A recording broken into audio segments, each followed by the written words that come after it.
President Saku has justified the Doubletrack Senior High School academic calendar to be introduced by government from September this year.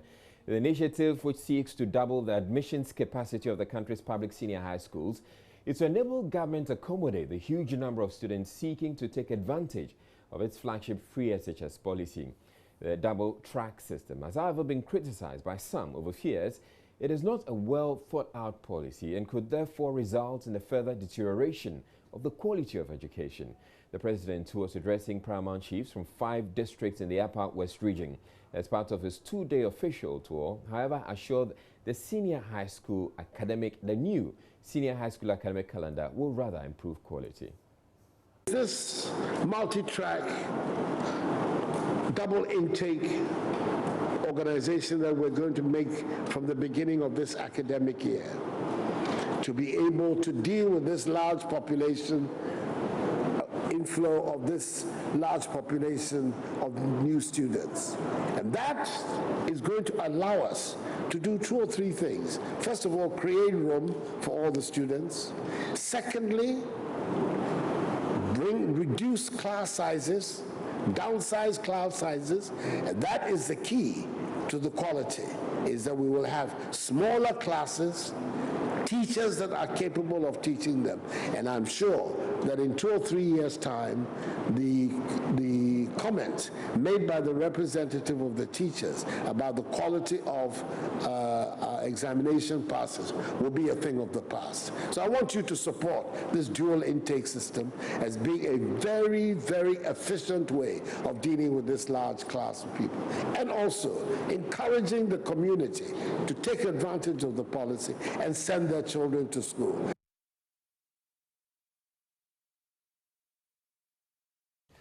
Well, former President John Mahama has also had his take on the new academic calendar. In a tweet posted Wednesday morning, he suggested broad consultations on the entire free SHS policy, and it reads, introducing shift system for SHS with a question mark. It doesn't help to continue to implement this all-important free SHS program on an ad hoc basis. It's not too late to hold a comprehensive national consultation to forge a consensus on a sustainable framework for its implementation, and it says #Ghana.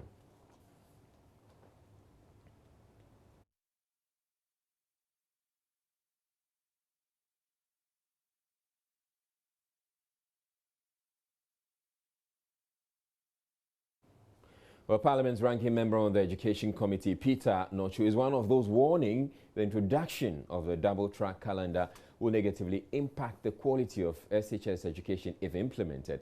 Mr. Nochu says the policy is a bad idea. The challenge that is going to create include a reduced number of days that the students will spend in school. Then contact hours will also reduce. Now, it's also going to create stress among the students because normally classes start at 8 a.m. to 2 p.m. Now, we are being told it's going to be from 8 a.m. to 4 p.m. Now, if you look at a double-track system, what it means is that whilst track A is in school, track B will have to be waiting. It's not like the shift school we have in the basic schools where some go in the morning, some go in the afternoon. No, it is not like that. So they will all not have the facility to go the same day because of the number of hours that they spend at the secondary school. So these are going to be the challenges, and it is also coming with cost because the government will be forced to employ additional teachers. Yeah, and the president did mention that they're going to employ 8,000. But the challenge also is that how qualified are those going to be employed? So we have that problem or challenge of experienced teachers also going to manage the system. So we need that the government must come again. The program as it is just an envelope. We want government to come out. How long is this thing going to take, the double tracking? Why can't government look for money and complete the existing projects and then make sure that every child has the opportunity? So we are going to sacrifice quality for quantity. And that is what is happening. So you think government should reverse the whole idea, or what will be your recommendation? Well, government thinks that is the only way out now for them, because once government has failed to provide or complete the ongoing projects, there's nothing government can do again than to adopt to this system, which is alien to our educational system. But Chairman of the Education Committee, Stephen Siaka, says the policy is the best for the country. It is nice people are talking about it. It means the system is good. That's why people are concerned about it. But the tracking system is not a new thing in the world, but it's a new thing in Ghana. Yeah, before the tracking system, everybody, what they were all saying is that, oh, the free SHS has brought about congestion. Congestion is in the lip of everybody's, and people were talking about it. So what do you do as a policymaker? You have to sit down and make sure, why should I address? You should address the decongestion philosophy. So in addressing it, the double track system has come. It's not a system where people will go to school in the morning and just go in the evening. Because that's the point, that even that system has been phased off, so because everyone thought it was terrible at the basic school level. It's not a system like that. It's a ministerial program, and that's what we are going to adopt. And it will not affect the continuous students. For all we know, it's not all schools that may even practice the double track system, because some people may have extra capacity because they have less population. So you have less population and you have extra capacity. There's no need you practice the double system there, the track system there. So that it is done in such a way that the first freshers, while they are at home preparing, the second years, the continuous student will be in school. By the time they reopen, the continuous student will be out. And then the decongestion policy we are talking about will be there, because there will be free chairs, there will be available classrooms here and there, and then the smaller size of classroom, so that people can, teachers can mark, demand corrections, and then remark again, and then be able to properly teach the students.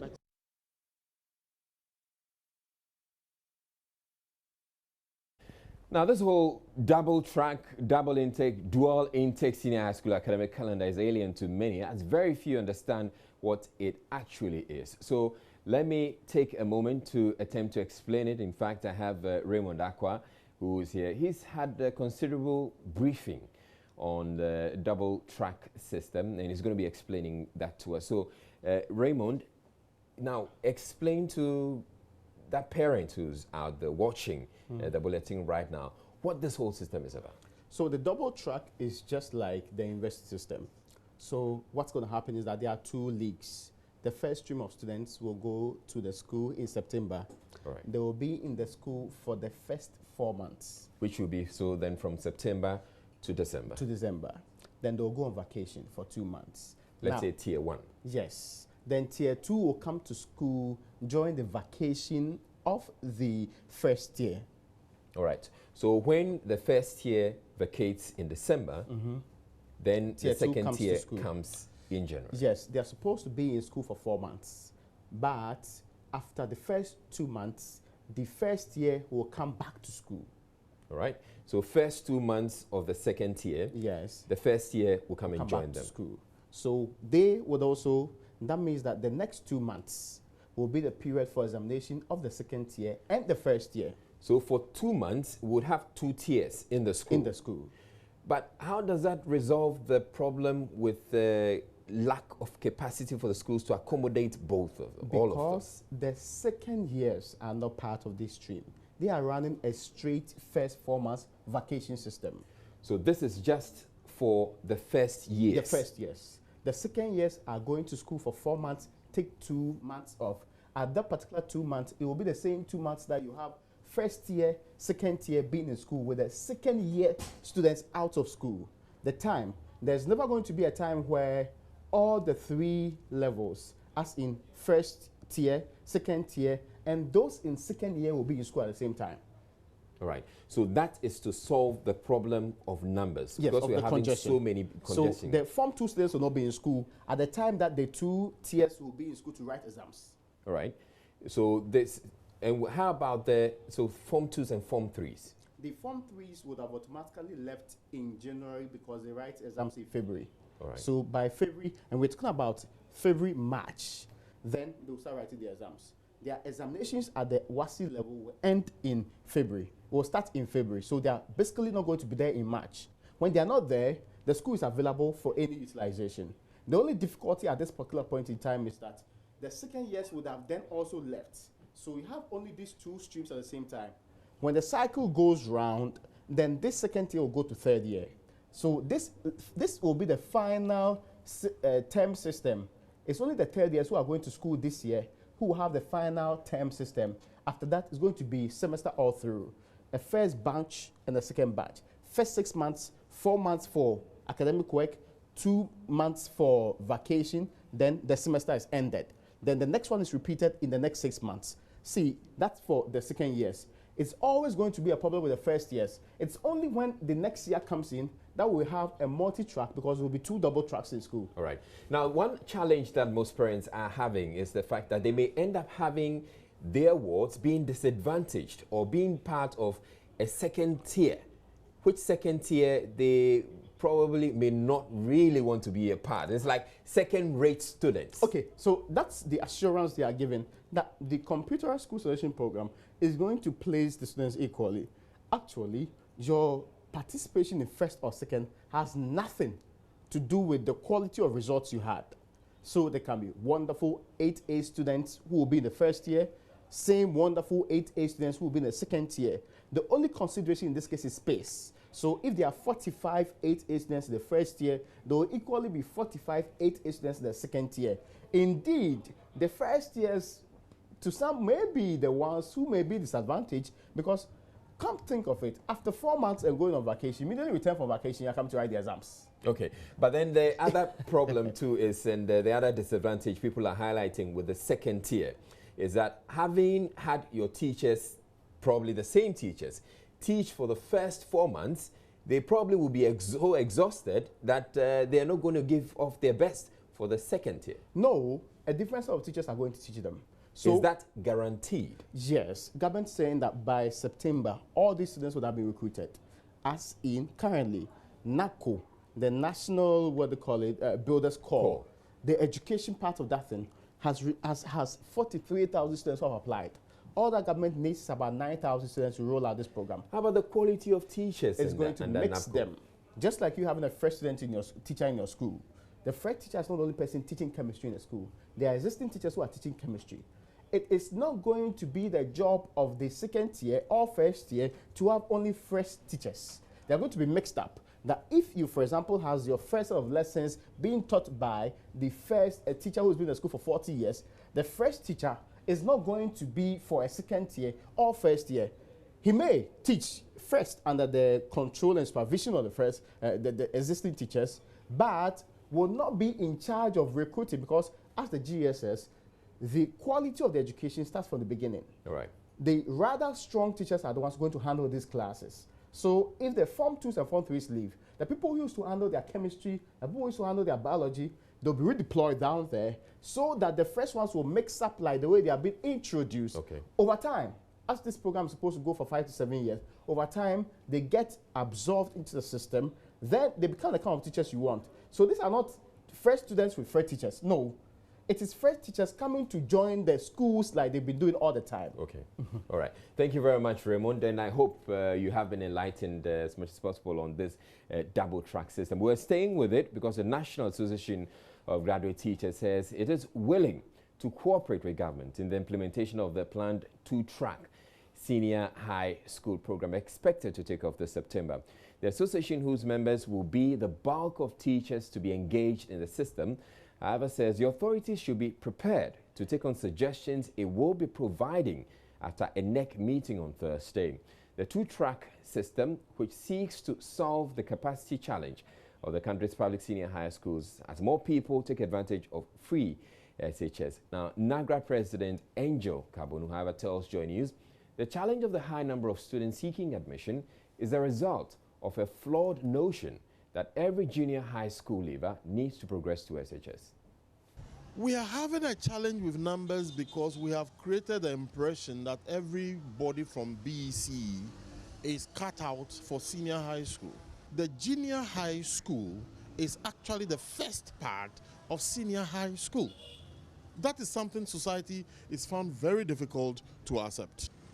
Is it necessarily a bad thing to push everybody through to senior high school? It is necessarily a bad thing when you don't identify the strength, capabilities, and competence of students at different levels of education and direct them through professional guidance to where they are properly fit. You will be making the mistake to create the impression that every child should go to the traditional secondary school, whereas there are children who can competently express themselves in vocational institutions, in technical institutions, and in other areas of endeavor. If we create the impression that everybody should go to senior high school, then very soon the impression will be everybody should go to university. We are going to have a totally new system. And totally new system needs totally new experiences to deal with the challenges that will come. One, you are dealing with two groups of students. In fact, we are even going to deal with three groups of students. The multi-track system, as we have just learned, is not going to affect every school. It's going to affect what, and I don't know what that means, what they describe as category A and category B schools. And I have a difficulty with that categorization. Right, so there will be category C schools that will not be affected. So they will have only one track or one stream of students. Now, so we are going to have those, and then we're also going to have those who will be in senior high school for the first part of the track, come back home, stay home for a while, and then there will be another group of students be in school while they are at home. Now, so the schools have got to deal with two streams of students attending school at the same time. Now, so you are going to have totally different set of teachers teaching in one school but belonging to different streams. Right. I do not know whether they are going to pick some of the old teachers from the old stream to join the new stream and mix them up with new teachers, because experiences count very much. Then in most of the schools, especially schools that are boarding institutions, we have housemasters, we have senior housemasters, senior house mistresses, and I'm talking about the house staff. Now the house staff, after superintending as house staff over the first stream, will they be made to superintend as house staff over the second stream? Or another group of people will come and augment them as house staff? You can only become a house staff when you have certain qualifications and competencies and you are choosing to do so. Because the house staff actually are teachers. And I do know house staff who teach as much as 30 periods per week. Co-curricular activity and curricular activity contribute to make the student a total person. Are you getting me? So for example, and I'm going to ask example, if students are going to go for sports, and sports training comes after school, and school closes at 4, when do you expect for sports training to take place? That is totally forgotten. You see, a lot of people, some even have professorial certificates and whatever, thinking that by the fact that they have professorial certificates, they can talk on issues of education. But the question is that the school culture, the school reality is absolutely different from some of the talks that are going around on radio and television. So are we pulling out co-curricular activity totally? Or co-curricular activity is being integrated into the 8 o'clock, 4 o'clock scheme that we are talking about? We have school club meetings, we have school sporting activities, the choir, the cadets, and so on and so on. Are we taking all of them as well? We'll go to school from morning to 4 o'clock and teach mathematics, English, and geography. How about weekends? Weekends could be used for these extracurriculars. And who supervises that? The teachers. And what about my social activity as a human being within my society? I'm a human being within my society. I have a family to take care of. I have an extended family. I have funerals to attend. I have naming ceremonies to attend. I have weddings to attend. I play roles in my church. You want to take that away from me because of a government policy? It is not going to happen. That one I can assure you. It's sounding like you're going to make sure this doesn't happen. No. You see, the position I occupy is to seek the interest of my amendments within the confines of the Labor Act. There are prescriptions of the Labor Act. Those prescriptions, when you want to tamper with them, you will have to negotiate for the unions to agree for you to tamper with those prescriptions of the Labor Act. How do you expect me to come and teach on Saturdays when Saturdays are days that is supposed to be, it's a right given to me by the labor law. Well, not quite teach, but supervise extracurricular activities. So who supervises the activities of my children? Do I teach so much that I create vagabonds in my home? You think that is fair to my family? Absolutely not. Absolutely not. Tomorrow, I'm holding a National Executive Council meeting where I'm bringing all my regional representatives for us to sit down to deliberate on this issue. It is a deep-seated program. As professionals and as technocrats in the field, we will have to deliberate on that in depth and then present a communique to government on our position. So from tomorrow, you'll be hearing the official position of NAGRAC on this issue, right? If government is advised by the prescriptions that we offer in our communique, fair enough. If not, maybe when the school term comes, we take it one day at a time. One day at a time, meaning? Meaning that as we make ourselves available, the challenges and problems and solutions that is available to us, we deal with it as we go. But you're willing to work with government on this? As a worker, the government, it is the duty of the government to establish the structural environment for you to work. So we work within the, but then as labor, we also have rights within those structural environment that is created by government, right? So it is not a straight-jacketed thing to say that we're going to make the system fail, but we will wish that the congenial environment is created for us to deliver teaching learning activities in the school.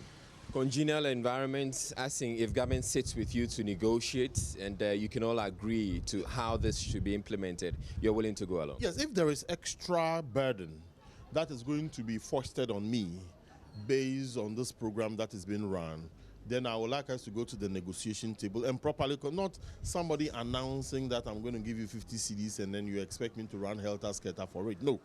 If 50 cedis is your proposal, bring it to the negotiation table.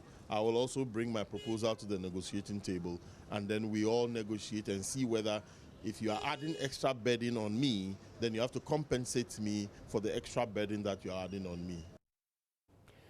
You're watching Joy News Prime. We're taking a break. We're still ahead in the bulletin. Lawyer in trial of 14 persons accused of killing Army Major Maxwell Mahama accuses one of those initially charged with the crime, who's now the state's witness, of lying to save his king. Central region town of Commander has a problem of pupils who are made to drop out of school for some very flimsy reasons. I asked her to sell soft drinks and she stole the money, so I asked her to stop schooling.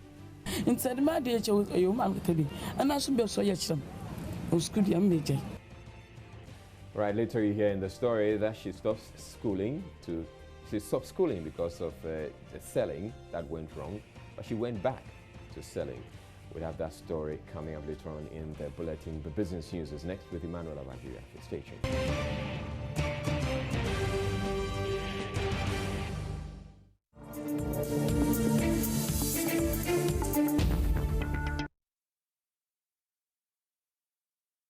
Hello again, good evening to you and welcome to Business.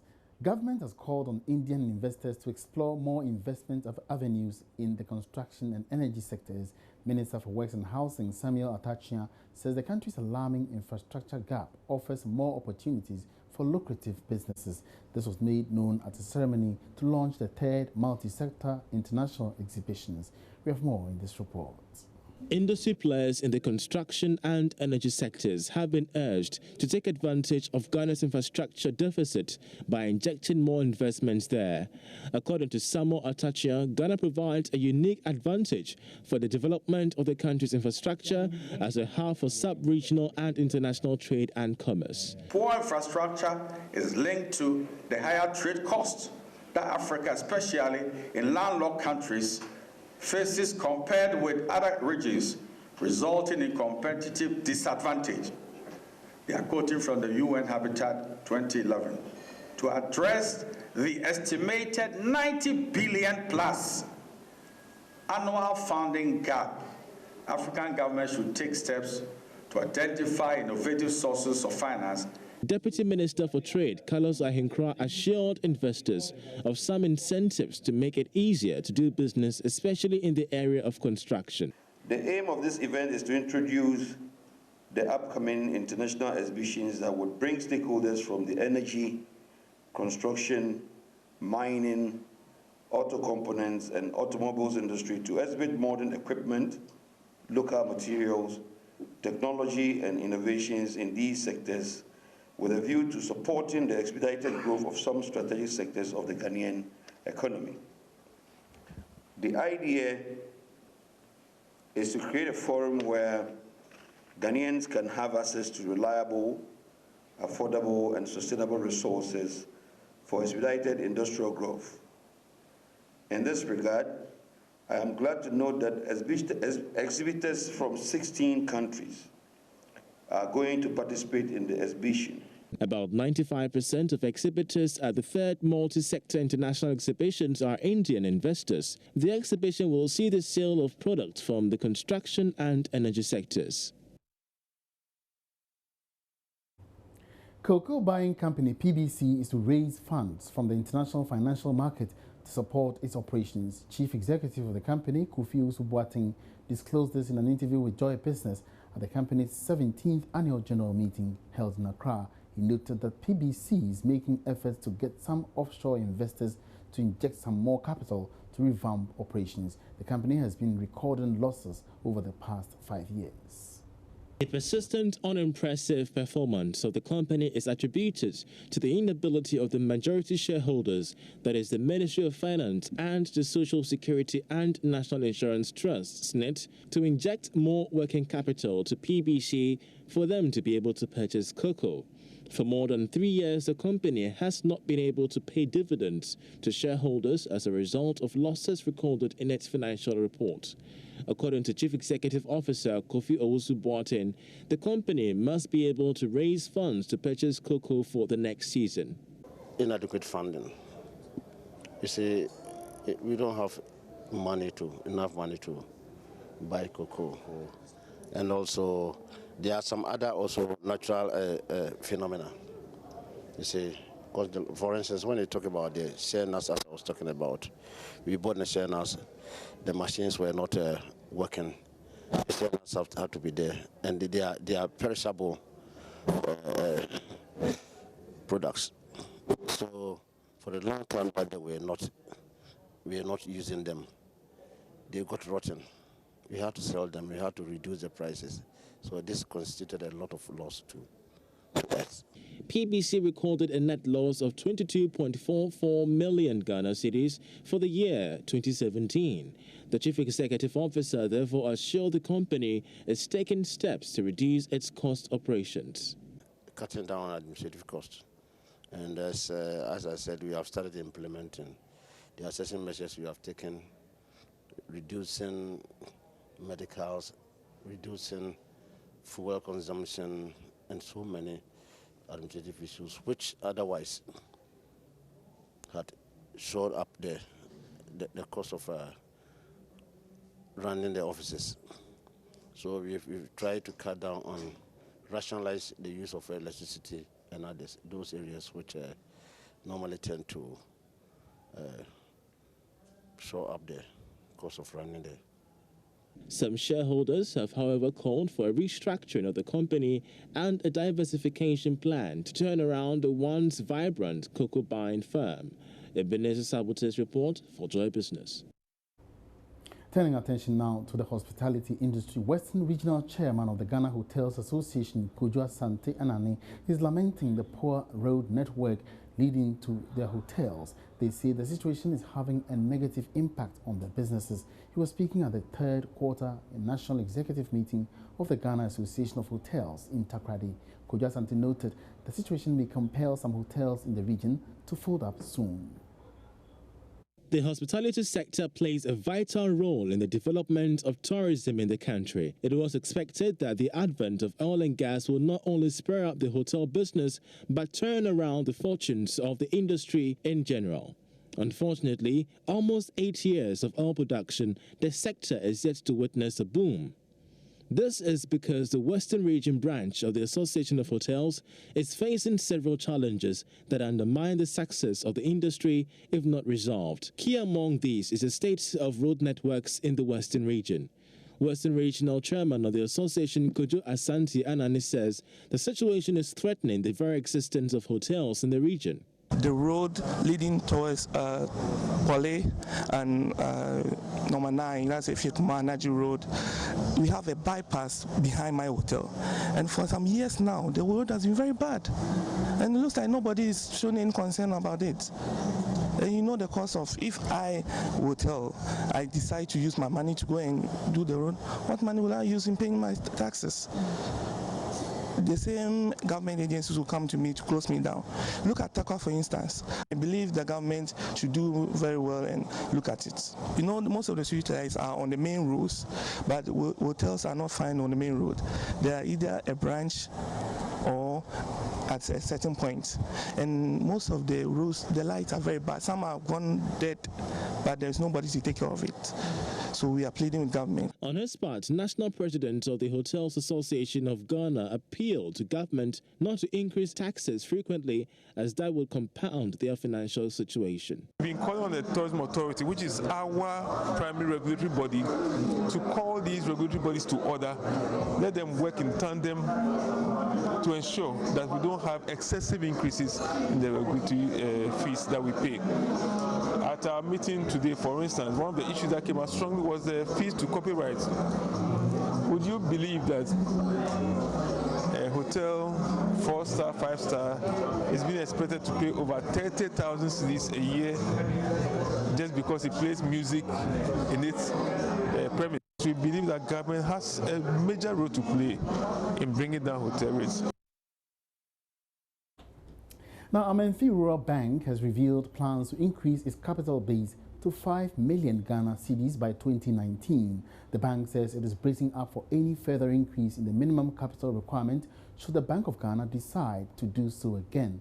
Amenfi Rural Bank met the minimum requirement of 1 million Ghana cedis last year, but Chief Executive Officer of the bank, Dr. Alexander Asma, said the move is in anticipation of an increase in recapitalization requirement by the regulator. Prince Apia has more in this report. Reports from the 34th Annual General Meeting of the Amenfi Rural Bank indicates that the bank's investment increased by 8.9%. Deposits also increased by 15.5%, whilst advances increased by 42%.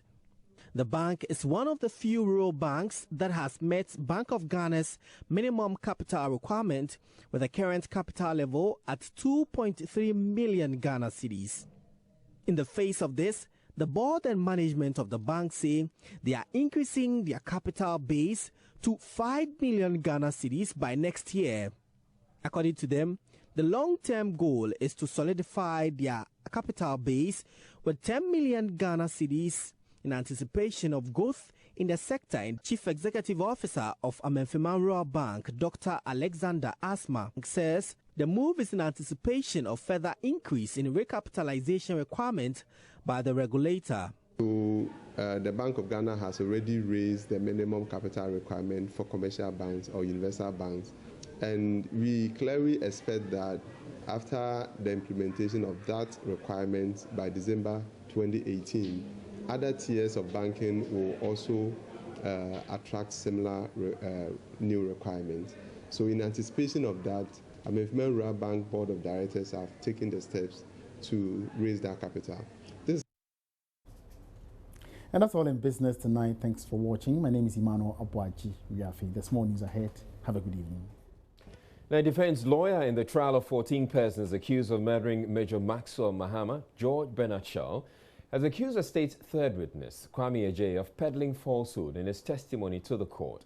The farmer, who is a resident of the central region town of Dencho Boase, where the lynching of the soldier took place, ended his testimony on Wednesday. Defense lawyer George Bernard Shaw, while wrapping up his cross-examination, questioned the witness's motive for testifying, since he was initially charged with the crime and kept in police custody for 7 months till he was discharged. There is more in the following report by Joseph Akable. Kwame Ajay had earlier told the court he saw the soldier being pursued by an armed man one Yawamankwa, and the assemblyman for the area, William Ban, who is standing trial. He explained he abandoned his works to follow them when he heard the shouts of thief, thief. Mr. J had also said he saw Yawamankwa firing shots at the soldier, with Major Mahama responding in the same manner. He said the distance between the two was wide, hence no one was hit by the bullets. Mr. J said he hid in the bush till the crossfire ended. He narrated he hopped onto his motorbike in an attempt to flee the scene. While moving away, Mr. J recounted he saw the soldier who was standing at a junction. Major Mahama, according to the witness, pleaded that he picks him up and help him escape, but he refused because the soldier failed to give up his gun when he asked him to do so. During cross-examination, lawyer George Bernard Shaw suggested to the witness he followed the assemblyman because he wanted to help them apprehend the suspected thief. Mr. Shaw maintained the farmer was well aware of a vicious robbery that had taken place the day before the death of the soldier and was therefore interested in getting hold of the thief. When the farmer rejected this suggestion, the defense lawyer accused him of peddling falsehood. He further got the witness to admit his travel expenses and accommodation when he travels to Accra to testify was being provided by the state. Mr. Shaw alleged the witness was desirous of doing the bidding of the state as a result of this provision. The witness, however, disagreed with this suggestion. The trial resumes on October 24.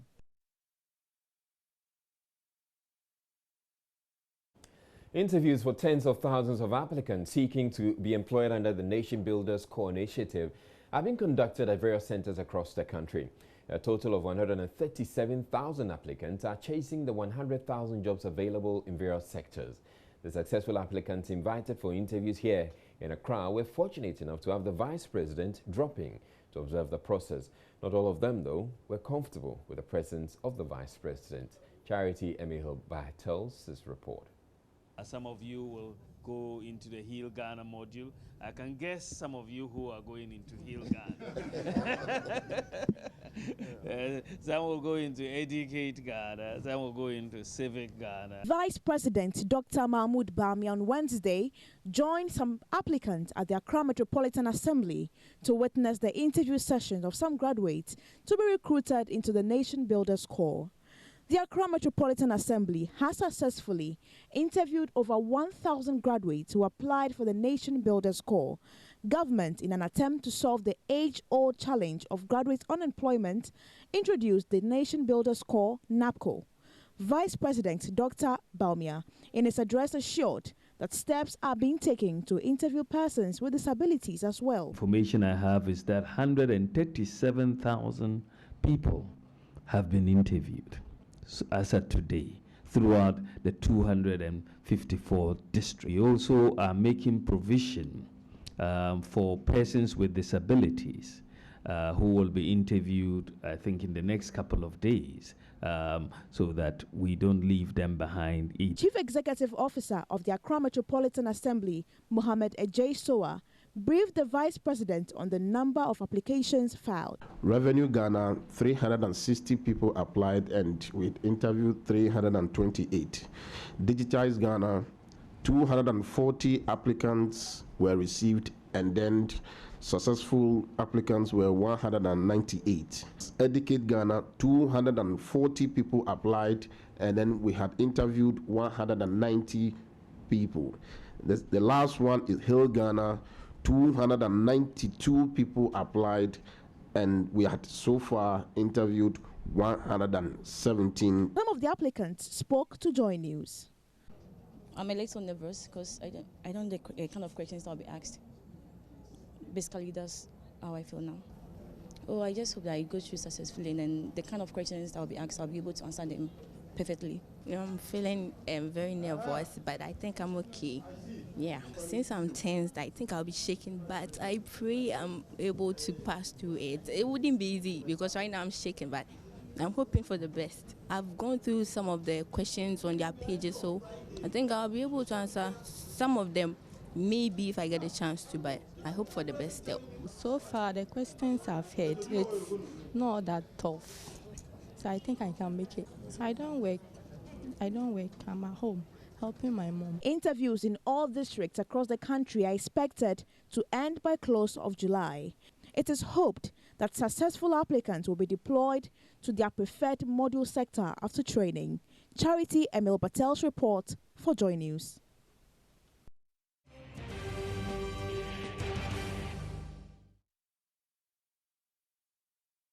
By the close of this year, cigarette and other tobacco product packaging will bear graphic images of damaged human organs to warn smokers of the associated health risks. This is in fulfillment of the Tobacco Control Regulations LI 2247 passed in 2016. The new packaging feature will replace textual warnings currently embossed on cigarette packs. Head of Tobacco and Substance Abuse Department of the FDA, Olivia Ejekumwa-Boateng, says pictorial warnings have proven to be more effective. She was speaking to Love News on the sidelines of a stakeholder engagement forum. Nane Aljima reports.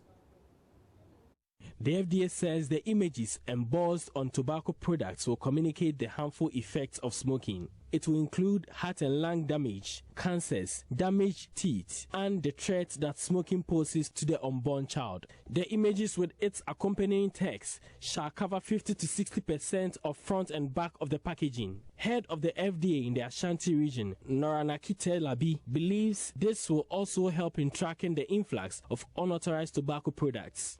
In Ashanti, we are getting a number of products that are coming from our neighboring countries. So you see some cigarettes on the market, and it has the federal government of whatever. The federal, we don't have a federal state. The moment you see that, you realize that that product has not been registered in our country. If you see a cigarette package that doesn't have any warning at all, that means it is not registered in our country.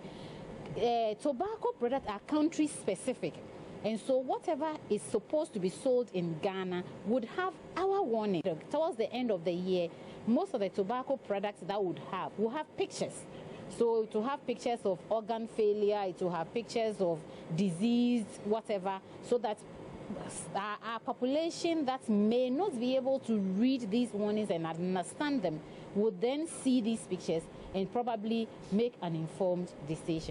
Meanwhile, the authority is asking owners of public places to either declare these places as smoke-free or designate an area for smoking. Non-compliance will come with penalties. Mrs. Ejekumwa-Boateng is in charge of substance of abuse at the FDA. You can smoke in a designated area, but there are specifications of a designated smoking area that the facility owner has to comply with.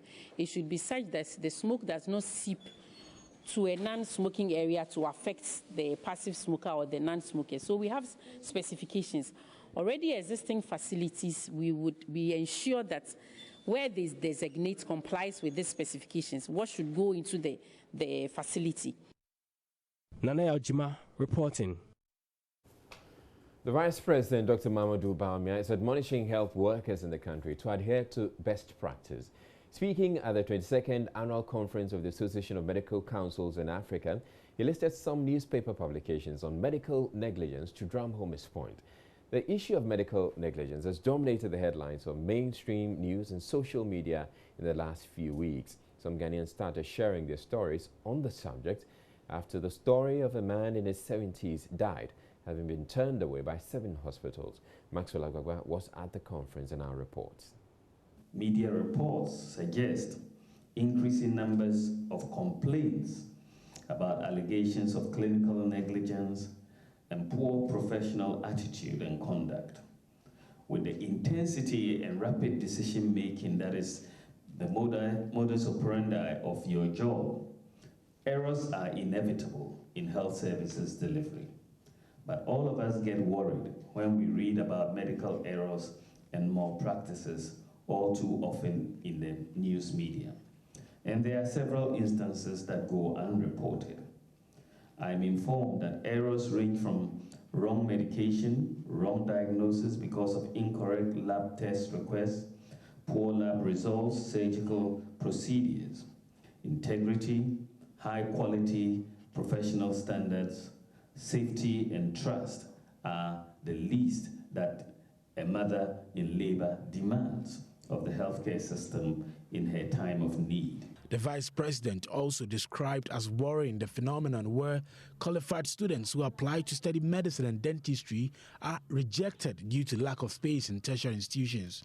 It says the situation has compelled some Ghanaian students to pursue medical education outside Ghana, raising concerns about the quality of training they receive. I'm informed that the results from the Medical and Dental Council of Ghana registration examinations for these foreign-trained practitioners wishing to permanently practice in the country have shown varying competencies that raise quality and safety concerns. And these concerns caused the Parliamentary Select Committee on Health and the Council to pay working visits to some countries to better understand the circumstances under which Ghanaians are trained. I understand a comprehensive report on these visits, together with a policy brief, have been forwarded to the Ministry for further study and advance. It is my hope that these findings will inform policy going forward. The chairman of the Medical and Dental Council of Ghana, Professor Paul Kwame Nyame, at a press conference later stated the council is discussing ways to implement a common assessment or test for medical students after their studies at the tertiary institution. About 3,000 medical students training outside Ghana for a good reason, and the space is just not available. So they found their way to China, they found their way to Russia, to Belarus, to Ukraine, to Venezuela, and of course, you know, traditionally Cuba. There may be other places we haven't heard of. Otherwise, we need to find a way of making sure that when we use a pressman is being attended to by any doctor, the council has made sure that they reach the standard that is required to give a good performance. And we don't want to restrict this to only foreigners, mean only foreign trained people. So it may be necessary, as is being done in almost all countries, even probably the country with the largest number of doctors, the United States, they do it. The Health Minister, Kweku Agyeman-Manu, has also been talking about what government is doing to complete some abandoned projects in the health sector. Reporting for Joy News, Maxwell Osei. Majority Leader in Parliament, Mensah, has been defending President Akufo-Addo's decision not to consult widely before appointing the new EC boss, saying the law makes room for that. The president has been criticized by a section of the public and other political parties for failing to consult on the choice of Jean Mensah as a successor to the removed EC chairperson, Charlotte Osei. The Minister for Parliamentary Affairs is calling for amendment to the law to require that EC bosses are vetted and approved by at least 2/3 of members of Parliament. We were speaking at a media interaction Wednesday. I share the view of the leader that probably into the future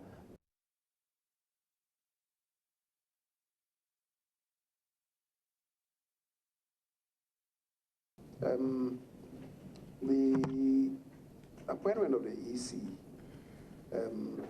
honestly, and speaking for myself, when Charlotte herself was to be appointed, honestly, I wasn't too happy. Some of us know the antecedents of Charlotte, and I was worried, in particular, given her own background, you know, with a Nigerian mother and the father belonging to two countries, Ghana and Sierra Leone. I was a bit worried about the qualification of that person to occupy that high position. In particular, weighing it against the backdrop of what positions dual citizens can occupy and cannot occupy. That was my initial reaction. And indeed, I even had a discussion with, just before her appointment, I had a discussion with the Right Honorable Doubletrack. I thought that we needed to amend the Constitution to have the President become very consultative. And the way to doing that, in my view, was to have Parliament approve of the appointment of the Electoral Commissioner by a 2/3 majority, so that as many people as possible could be consulted. Or, in the alternative, subjecting it to 2/3 approval by Parliament. That will force the hand of any president to be much more consultative. But for now, because that is the constitutional provision. I am not sure that anybody can fault the president. Minority Leader Haruna Idrisu agrees that it's time Parliament is allowed to play a role in the appointment. He insists the new EC boss, Jean Mensah, is pro-MPP, but says the country has a robust electoral process. I share the view of the leader that probably into the future, the Electoral Commissioner and all the 2 deputies, we should amend the constitutional provision. We'll look at it whether it's entrenched. I think all the executive provisions are entrenched. I recognize that an independent Electoral Commissioner is a sine qua non in a multi-party constitutional democracy. The concerns of the NDC are legitimate. I mean, the Institute of Economic Affairs that Mrs. Jean Mensah have worked for have demonstrated biases in some of their publications and in some of their public articulations, and showing complete sharing is one of the civil society groups which is more MPP than being a civil society group. And not just them, many of the civil society groups in Ghana are an extension of political parties. That's not right. There are many wrongs that are happening in this country that we expect civil society and political civil society groups, anti-corruption agencies to be able to speak on. There are dead silence on them. That's not how civil society groups work. When the political group to which you favor is in power, you see no wrong. When they are in opposition, then you see all the sins. That's not an acceptable way to go. So we do have concerns, but subject to those legal issues and judicial issues I've said, we would want to see how any person performs in that role. But bias, partisanship, these are established and known, and they remain our legitimate concerns. Over 70,000 cashew seedlings distributed to farmers at Nabdam in the Upper East region under the Planting for Export and Rural Development Program. According to the Nabdam District Assembly, in the next 4 years, the district should be able to produce up to 5,000 tons of cashew nuts annually if the farmers manage the trees properly. Upper East correspondent Albert Sori has more on this. Farmers in the Nabdam district of the Upper East region mainly grow crops such as millet, guinea corn, maize, groundnuts, and sweet potatoes. Cultivating the cashew crop is therefore a new venture for the farmers.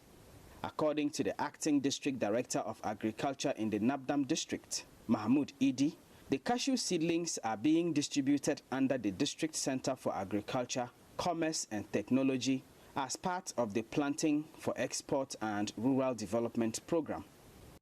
These cashew seedlings, when we give it to the farmers, it will belong to them.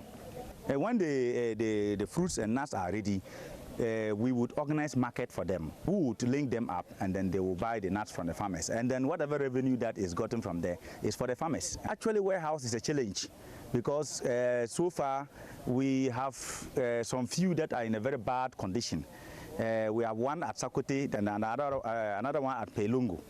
I think these are the only warehouses we have in this district, but they are all not in good condition. Nonetheless, he is hopeful that cashew will become an important cash crop in the Nabdam district in the next 4 years. By 3 years, 3 to 4 years, we should start harvesting cashew. We are expecting up to, at least annually, we should be able to get up to, let's say, 5,000 tons annually from cashew nuts. Baba Anafo is a farmer based in the Nabdam district. For him, though cashew is new to farmers in the area, it will serve as an alternative source of livelihood for them. So the community, we are happy to get these trees. If we get them to plant in our farms, maybe in the future they will benefit. Maybe dry season, someone will leave this community and go to the south because of looking for a petty job to get so that we'll get this one. This one, if we do it, maybe all season, because the time we start this one, we've been doing and getting something small.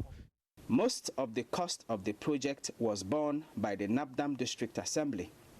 Agnes Anamo is Nabdam District Chief Executive. The government, our president, Nana Akufo-Addo, he's just very happy and very serious about farming. So he doesn't joke with the agri sector. He has even given a pickup, a new pickup for Nabdam district for us to use it for our farming for food and jobs. Here in Nabdam, our cocoa is the shana trees you look around. But because we never took the pain of getting more, then you see that they are depreciating. So today, this cashew is going to be given out to all the communities in Nabdam district, and these are the farmers. At least 70,000 cashew seedlings are expected to be distributed to 675 farmers across the Nabdam district. According to Mahmoud Idi, the acting district director of agriculture, proper monitoring will be done to ensure that the trees survive. He said the 70,000 trees can cover up to 700 hectares of farmland, and this will also contribute to a good vegetative cover for the area. From Dasabligo in the Nabdam district of the Upper East region, Albert Sori reporting for Joy News. Now, a mother in the central region town of Komenda, Mary Kujo, has stopped her daughter from attending school because she failed to account for the sale of soft drinks. Her daughter, Francisca Kujo, dropped out of the Anglican primary school in Komenda for a year, but the irony here is that the girl still sells soft drinks.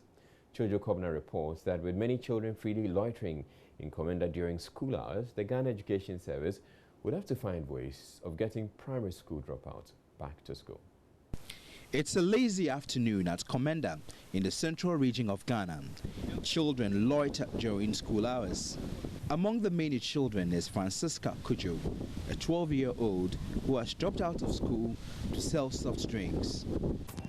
I followed her back to her house to inquire why she dropped out of school. What her mother told me was surprising.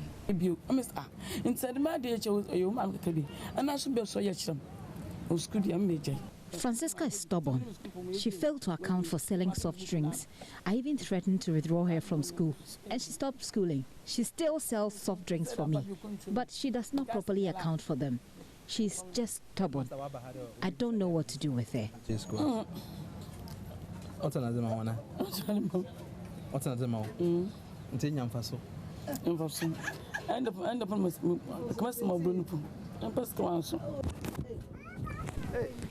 Francisca has her own version of why she dropped out of school.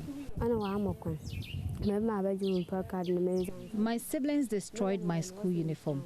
They have gone fishing. I don't have school uniform to start schooling again. In this family with 6 children, none of them has progressed to senior high school. Gifty is 19. She has had 1 child already and expecting a second one. She also dropped out of school after junior high school. I don't have money. My parents say that they don't have money to continue my education. You say you have a child. What happened? You tell me.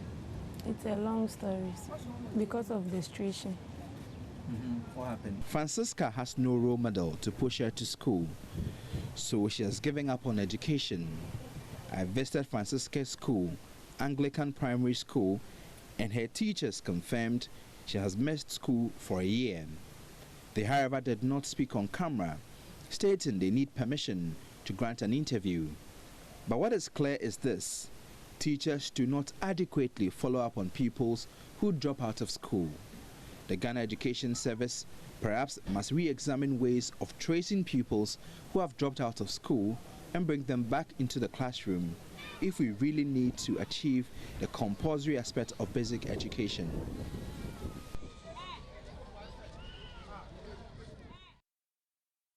In headlines, President Akufo-Addo has justified government's double-track academic calendar for senior high schools to be implemented from September this year. The National Association of Graduate Teachers says it is willing to cooperate with government on the implementation of the initiative if only its recommendations will be taken on board. It, however, argues the challenge of high intake numbers is self-inflicted. Defense lawyer in trial of 14 persons accused of killing Army Major Maxwell Mahama accuses one of those initially charged with the crime, who is now the state's witness, of lying to save his king.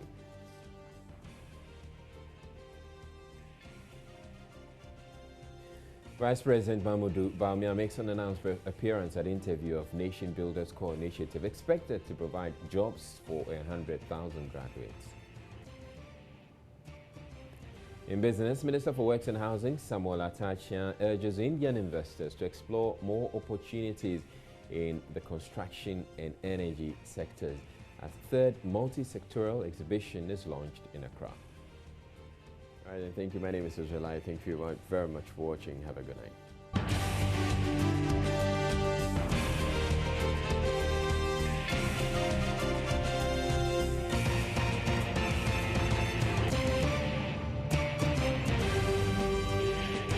This is Joy News Prime.